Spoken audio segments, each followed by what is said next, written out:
Hello students, આ લેક્ચરની અંદર આપણે જોશું ચેપ્ટર નંબર 8 નો ટોપિક ટાઈમલાઈન ચાર્ટ. કે અત્યાર સુધીના ઘણા બધા આપણે ચાર્ટ જોઈ ગયા, ટાસ્ક નેટવર્ક જોઈ ગયા, પર્ટ ચાર્ટ જોઈ ગયા, ત્યાર પછી આગળ પણ જીનેટ ચાર્ટ અને બર્ન ચાર્ટ આવશે.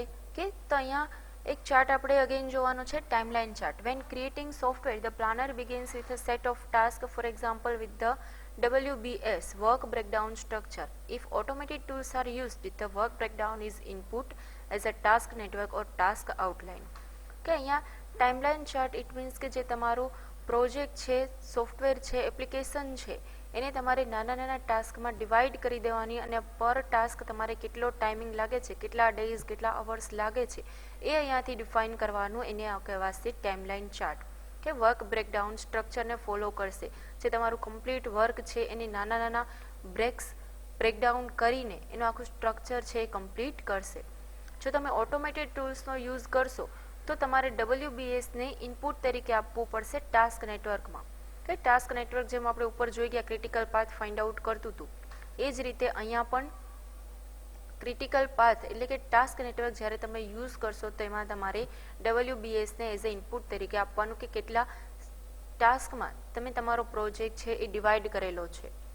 Effort duration and start date are then input for each task and task may be assigned to specific individuals.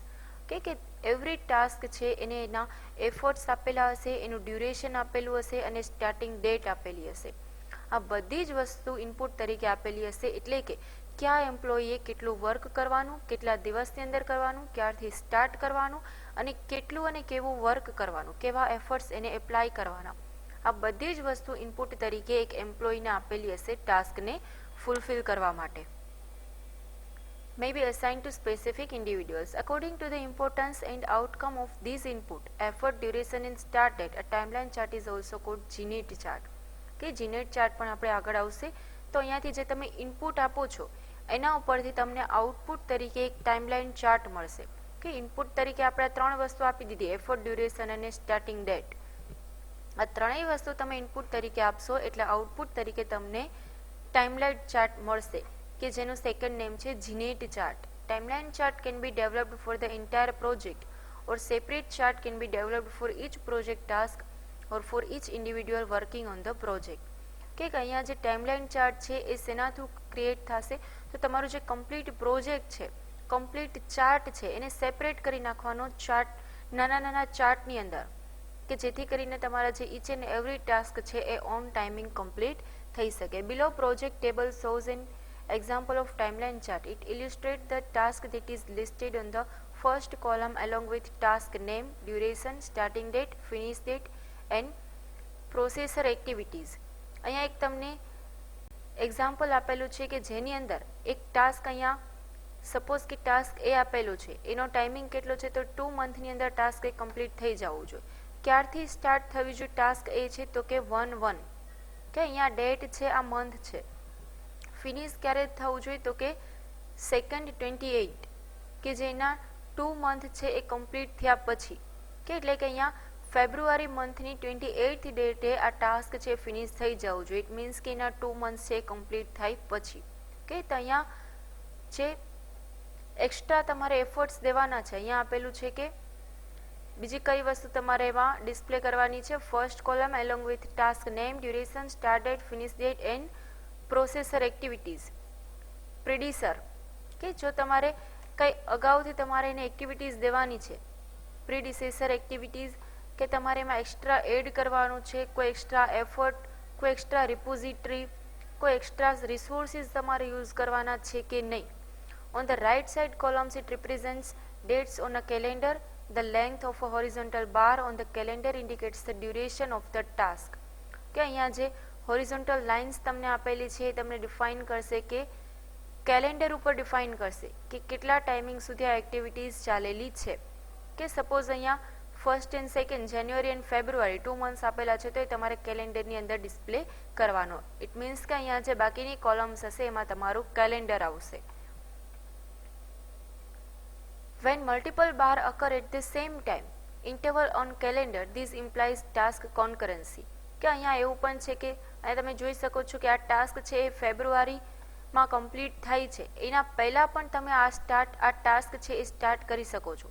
અહીંયા એક માઇલસ્ટોન આપેલો છે એન, કે ત્યાર પછી અહીંયા સેકન્ડ ટાસ્ક આવે છે ABCD, કે અહીંયાથી પણ તમે જોઈ શકો છો કે જે ટાસ્ક એ છે એ 1 4, ત્યાર પછી અહીંયા પણ તમે જોઈ શકો છો કે જે 1 by 1 એના એક્ઝિટ ડાઉનમાં આવતું હશે. ઇટ મીન્સ કે તમે બે ટાસ્કને, બે એક્ટિવિટીઝને પેરેલલી વર્ક કરી શકો છો. ડિઝાઇનિંગની સાથે કોડિંગ પણ કરી શકો તો એને કહેવાય પેરેલલ વર્કિંગ, કે ઇટ મીન્સ કે બેયની સેમ ડેટ પણ હોઈ શકે છે. Diamond in the calendar area of specific task indicate that the task is a milestone. A milestone has time duration of 0. Milestone પાસે કાંઈ પણ ટાઈમિંગ નહીં હોય. માઇલસ્ટોન ઇટ મીન્સ કે અમુક તમારે પાર્ટીશન પાડેલા હોય, કે સપોઝ એક પ્રોજેક્ટ છે એ તમારે 1 યરમાં કમ્પ્લીટ કરવાનો હોય તો 3 મંથ્સના તમારે માઇલસ્ટોન આવે, કે ફર્સ્ટ 3 મંથ હોય ત્યારે અમુક વર્ક તમારે કમ્પ્લીટ થયેલું જ હોવું જોઈએ. આ રીતના ટાઈમિંગ છે અલગ અલગ હોય. કોઈ 4 મંથ્સના પણ માઇલસ્ટોન રાખી શકે તો એ 3 માઇલસ્ટોન આવે. જ્યારે 3 મંથ્સના રાખો તો 4 આવે. 2 મંથ્સના રાખો તો 6 માઇલસ્ટોન આવે 1 યરના. તો આ રીતે અમુક એક ડ્યુરેશન ફિક્સ કરેલું હોય કે જ્યારે તમારે તમારું વર્ક છે એ બતાવવું પડે કે કેટલું વર્ક થયેલું છે. જો એ નથી થયેલું તો એ માઇલસ્ટોન છે ફૂલફિલ થયેલો ન ગણાય, અને પોસિબલી એ ફૂલફિલ કરવું જ પડે. માઇલસ્ટોનની અંદર પહેલાં 3 મંથ પછી માઇલસ્ટોન હોય તો ફર્સ્ટ મંથમાં તમે ભલે કાંઈ પણ વર્ક કરેલું ન હોય તો એનો વર્કલોડ તમારે સેકન્ડ એન્ડ થર્ડ મંથમાં કમ્પ્લીટ કરવો જ પડે, બિકોઝ ત્યાં ફર્સ્ટ માઇલસ્ટોન આવે છે. કે એટલે કે આ રીતના જે ટાઈમલાઈન ચાર્ટમાં ડાયમંડ ડ્રો કરેલા હશે ઇટ મીન્સ કે અહીંયા માઇલસ્ટોન આવશે, અને એ માઇલસ્ટોનનો એક પણ ડેઝ તમે કાઉન્ટ નહીં કરી શકો. એવું નહીં કે ભાઈ આજે તમારે રિપોર્ટ બતાવવાનો છે તો તમારે પ્રોજેક્ટનું વર્ક નહીં. તે માઇલસ્ટોનને તમે કોઈ દિવસ તરીકે ગણી ન શકો, કોઈ અવર તરીકે ગણી ન શકો કે જે તમારે વેસ્ટ થાય છે. કે એટલે અહીંયા કીધેલું છે milestone has time duration of 0. Milestone પાસે કોઈ પણ જાતની ટાઈમ ડ્યુરેશન નહીં હોય. ઓકે, તો આ થઈ ગયો તમારો timeline chart. Establish increments, analysis 1, design in 1, coding 1, testing 1, install 1. કે અહીંયા જે designing, coding, testing, install, again second phase ચાલુ થાય. Designing, coding, testing, installation, close out project. જેટલા એના તમે મોડ્યુલ્સ પાડેલા, જેટલા ફેઝ પાડેલા હશે એટલી વાર ડિઝાઇનિંગ, કોડિંગ, ટેસ્ટિંગ ને ઇન્સ્ટોલેશન આવશે. કે એટલે અહીંયા આપણને આ ચાર્ટની અંદર 2 ફેઝિસ બતાવેલા છે, કે આ એક ફેઝ છે એ એસ્ટાબ્લિશ થઈને અહીંયા ઇન્સ્ટોલ થઈ જાય એટલે ફર્સ્ટ ફેઝ અહીંયા કમ્પ્લીટ. અગેન જીથી ન્યૂ ફેઝ સ્ટાર્ટ થાય છે, એનાલિસિસ, ડિઝાઇનિંગ અને ઇન્સ્ટોલ થઈ જાય એટલે સેકન્ડ ફેઝ પણ કમ્પ્લીટ. આ 2 ફેઝ કમ્પ્લીટ ઇટ મીન્સ કે તમારો પ્રોજેક્ટ કમ્પ્લીટ, બિકોઝ કે આપણે 2 જ ફેઝ રાખેલા હતા. અને લાસ્ટમાં ક્લોઝ આઉટ ધ પ્રોજેક્ટ, કે એમાં પણ ક્યાંય તમે એક્સ્ટ્રા ડેઝ કાઉન્ટ ન કરી શકો, જેટલા મેક્સિમમ હશે એટલા જ આવી ગયેલા હશે. કઈ તો આ થઈ ગયો તમારો ટાઈમલાઈન ચાર્ટ. કે ટાઈમલાઈન ચાર્ટની અંદર task name, timing duration, starting date, and date અને એક્સ્ટ્રા એક્ટિવિટીઝ, આટલી તમારે કોલમ રાખવાની, અને સાઈડમાં તમારે કેલેન્ડર ડિસ્પ્લે કરવાનું કે જેની અંદર તમારી એક્ટિવિટીઝ, ટાસ્ક છે એ તમે હોરિઝોન્ટલ લાઇનથી તમે સ્પેસિફાઈ કરી શકો. હવે જે તમારું ટાસ્ક નેટવર્ક કમ્પ્લીટ થઈ ગયું છે ટાઈમલાઈન ચાર્ટનું, તો એમાંથી તમારે ક્રિટિકલ પાથ ફાઇન્ડ આઉટ કરવાનો. સપોઝ કે અહીંયા ટાસ્ક એ છે તો એ 2 મંથ ચાલેલું છે, કે ટાસ્ક બી છે એ અગેન 2 મંથ. તો આ રીતે તમારે આ રીતે ગ્રાફિકલ ચાર્ટ રિપ્રેઝેન્ટ કરવાનો, કે એ છે તો એ 3 મંથ, બી છે અગેન 3 મંથ. અધરવાઇઝ તમે ડેઝ પણ કાઉન્ટ કરી શકો, કે ટાસ્ક એ છે 3 ડેઝ, બી છે એ 3 ડેઝ. જો તમે એક ડેઝમાં રાખો છો તો બીજું પણ ડેઝમાં જ રાખવાનું. એવું નહીં કે એક ટાસ્ક તમે ડેઝમાં કાઉન્ટ કર્યું તો સેકન્ડ મંથમાં કાઉન્ટ કરો. કે તો આ રીતે અહીંયા સપોઝ આપણે ડેઝ લઈ લઈએ છીએ 3 ડેઝ, 3 ડેઝ, 8 ડેઝ, 7 ડેઝ. તો આ મેક્સિમમ તમારે 1 to 2 મંથ્સની અંદર આ પ્રોજેક્ટ તમારે ફૂલફિલ થઈ જાય, કમ્પ્લીટ થઈ જાય. કે તો હવે ક્રિટિકલ પાથ કેવો ફાઇન્ડ આઉટ કરવાનો, કે જેની વેલ્યુ મેક્સિમમ હોય, ગ્રેટર દેન હોય બીજા બધા પાથ કરતાં.